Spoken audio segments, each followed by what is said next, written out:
Hello everyone, welcome to NEET made easy. आज हम शुरू करने वाले हैं ultra pro max revision of the chapter cell cycle and cell division. इसमें हम एनसीईआरटी बेस्ड क्वेश्चन करेंगे जो कि फुल चैप्टर पर बेस्ड होंगे। इसकी पूरी एनसीईआरटी हाइलाइट्स हम कंप्लीट कर चुके हैं। आज सुबह मैंने 80 मिनट्स में आपको इसका वन शॉट भी प्रोवाइड किया है एनसीईआरटी हाइलाइट्स का। इन केस आपने नहीं करा हो तो आप वहाँ से देख सकते हैं। अब मैं आपको एक एक क्वेश्चन बोलूँगी, आपको तभी आंसर सोच लेना है क्योंकि हम सारा चैप्टर तो कवर कर ही चुके हैं। फिर मैं उसके बाद आपको इसका आंसर बताऊँगी। First question is, any sexually reproducing organism starts it's life cycle from a single celled dash. ये मैंने आपको पहले पेज पर बताया था, एनसीईआरटी में दिया हुआ था। तो इसका आंसर क्या होगा करेक्ट? That is zygote. और अगर मैं आपसे पूछूं इसकी प्लॉइडी क्या होती है, that is 2n। It is a diploid cell. Second question is, the stages through which a cell passed from one division to the next is known as dash। ये क्वेश्चन समरी में भी दिया हुआ था, तब भी मैंने आपको बताया था कि ये डेफिनेशन याद करनी है। आई होप सो आपको डेफिनेशन याद आ गई होगी। ये किसकी है?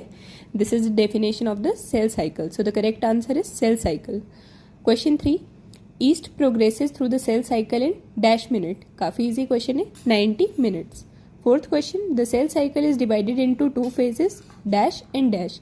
अब तो आपको पूरी एनसीईआरटी एक तरीके से आंखों के सामने दिख रही होगी। हाँ, ये क्वेश्चन हमने सेकंड पेज पर पढ़ा था। तो क्या फेजेस थे? एंटर फेज और M phase. Fifth question, nuclear division is known as dash while the cytoplasm division is known as dash. ये तो हमने टेलीग्राम क्वेश्चन सेशन में भी बहुत बार किया था ये क्वेश्चन।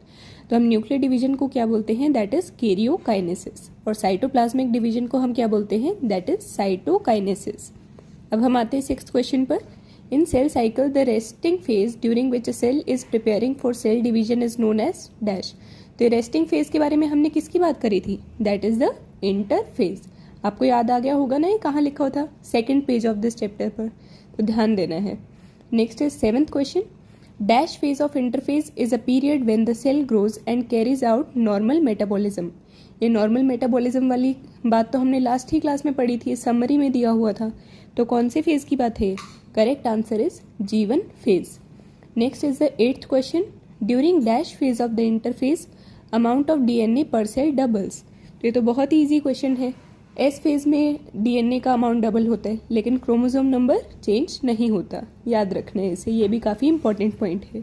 अब हम आते हैं नाइन्थ क्वेश्चन पर। If the cell has 2n number of chromosome at G1 then number of chromosomes after S phase will be dash. तो अब मैंने क्या बताया था कि क्रोमोसोम नंबर एस फेज में चेंज नहीं होता, तो कितने क्रोमोसोम रहेंगे? सेम रहेंगे, 2n। और अगर मान लीजिए एक और क्वेश्चन यहीं से पूछती हूँ, अगर मान लीजिए पहले में जो है डीएनए का कंटेंट 2C है, तो एस फेज के बाद कितना डीएनए का कंटेंट हो जाएगा? ये आपको कमेंट सेक्शन में बताना है। ओके, तो आप बताना ज़रूर। Next is the 10th question, G0 phase of the cell cycle is called the dash stage. तो अब ये आपको याद आ रहा होगा, इसका मैंने आपको क्या नाम बताया था? That is the quiescent stage. ये दिया हुआ था थर्ड पेज पर। और अब आप मुझे कमेंट्स में बताएंगे कि जो G0 फेज था ये एक एक्टिव फेज है या ये एक इनएक्टिव फेज है। मैंने आपसे दो क्वेश्चन पूछे हैं, दोनों के आंसर आपको बताने हैं। Next is the 11th question, during dash phase of M phase of cell cycle duplicated centriole begins to move towards opposite pole of the cell. तो अब डैश की जगह क्या आएगा? किस फेज में होता है ऐसा? ये होता है प्रो फेज के अंदर। Next is the 12th question, dash structure on the surface of centromere serves as the sites of attachment of the spindle fibres to the chromosome. ये तो बहुत ही इंपॉर्टेंट क्वेश्चन है, प्रीवियस ईयर में भी बहुत बार आया हुआ है, तो ये तो आपको अच्छे से याद हो गया होगा। इसका आंसर सेंट्रोमियर है ना? नहीं, सेंट्रोमियर नहीं है, इसका आंसर है काइनेटोकोर। और ये कैसे स्ट्रक्चर होते हैं? अगर मैं आपसे इनकी शेप पूछूं तो इनकी शेप होती है डिस्क शेप। अब आपको सारा धीरे धीरे रिकॉल होते रहना चाहिए। अगर अब भी आपको इस चैप्टर में प्रॉब्लम लग रही है तो एक बार लेक्चर दोबारा सुन लेना, ज़्यादा बड़ा नहीं है, 80 मिनट का ही है। फास्ट करके 2x पर भी सुनोगे तो 40 मिनट्स में हो जाएगा, तो आप दोबारा सुन सकते हैं। Next is the 13th question, the plane of alignment of chromosome at metaphase is refer to as the dash. तो अब आपको उसका नाम बताना है, क्या नाम था उसका? Metaphase plane. Next is the 14th question, dash stage of the M phase is characterized by splitting of centromere and the separation of chromatids। तो कौन सी फेज थी जिसमें splitting of centromere होता था? ये थी एना फेज। अब हम आते हैं 15th क्वेश्चन पर, nuclear envelope assembles around chromosome clusters in dash stage of M phase. तो न्यूक्लियर एनवेलप डिसअपियर कब होता था? प्रो फेज पर, लेकिन वो रीअसेंबल कब हो जाता है? दोबारा से कब वापस आने लग जाता है? टीलोफेज के अंदर। अब हम आते हैं 16th क्वेश्चन पर। During cytokinesis in plant cell formation of cell plate occur that represent dash between the walls of two adjacent sales.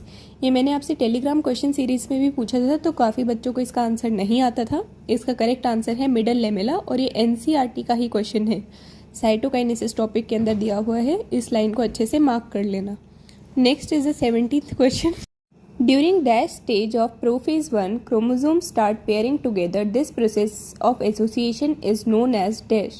तो फर्स्ट डैश में क्या आएगा? The correct answer is zygotene phase. अब हमने जो प्रोफेज के 5 phases पढ़े थे उनके बारे में पर्टिकुलरली पूछा गया है कि किस फेज में क्रोमोसोम की पेयरिंग शुरू हो जाती है, तो ये होती है जाइगोटीन फेज में। और ये जो प्रोसेस होता है इसका क्या नाम होता है?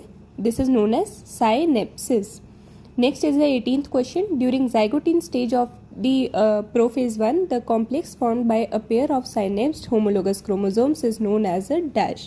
तो इस कॉम्प्लेक्स का क्या नाम था? काफ़ी अजीब सा नाम था ना, लेकिन याद रखना है, that is synaptonemal complex. Next is the 19th question. Crossing over occurs during dash stage of prophase 1 and is enzyme mediated process and the enzyme involved is known as dash. तो क्रॉसिंग ओवर किस phase में शुरू हो जाती है? ये होती है पैकेटिन स्टेज के अंदर, और जो एंजाइम होता है उसका क्या नाम होता है? Recombinase. Next is the 20th question. The site of cross over is a x shaped structure called dash in diplotene stage. तो जो एक्स शेप स्ट्रक्चर होता है उसका नाम क्या होता है? That is known as chiasmata. ये दूसरी तरीके से भी पूछा जा सकता है आपसे कि काइजमाटा की शेप कैसी होती है, दैट इज एक्स शेप की। और ये किस स्टेज में विजिबल होता है? That is in diplotene stage of prophase 1। Next is the 21 question. लेकिन इससे पहले मैं एक बात ज़रूर कहना चाहूँगी फिर से कि प्रोफेज 1 बहुत ही इंपॉर्टेंट टॉपिक है। इससे बार बार मतलब नीट में हर दूसरे साल क्वेश्चन आता ही आता है। आपको प्रोफेज 1 के पांचों फेज बहुत अच्छे से कवर करने हैं। तो ये जो सिंगल पेज पूरा दिया हुआ है प्रोफेज 1 के ऊपर, ये बहुत इंपॉर्टेंट है, दोबारा पढ़ लेना आज। Next is the 21 question. Mitosis is also known as dash whereas meiosis is also known as dash. तो माइटोसिस को हम क्या बोलते थे? This is known as equational division. और मियोसिस को हम क्या बोलते थे? That is known as reductional division. Next is the 22nd question. Number of daughter cell formed after mitosis is dash and after meiosis is dash. तो कितनी daughter cell बनती है माइटोसिस के बाद? टोटल बनती है 2, और मियोसिस के बाद कितनी बनती है? 4, जिनकी प्लॉइडी क्या होती है? N, that is haploid. Next is the last question, that is the 23rd question. Crossing over occurs between dash chromatids of the homologous chromosome. तब पूछा गया कि क्रॉसिंग ओवर किन के बीच होती है? कौन से क्रोमेटिड्स थे? Non sister chromatids. और किस क्रोमोसोम के? Homologous chromosome. कई बार कंफ्यूज किया जा सकता है sister chromatid of non homologous chromosome, तो वो एक इनकरेक्ट ऑप्शन होगा।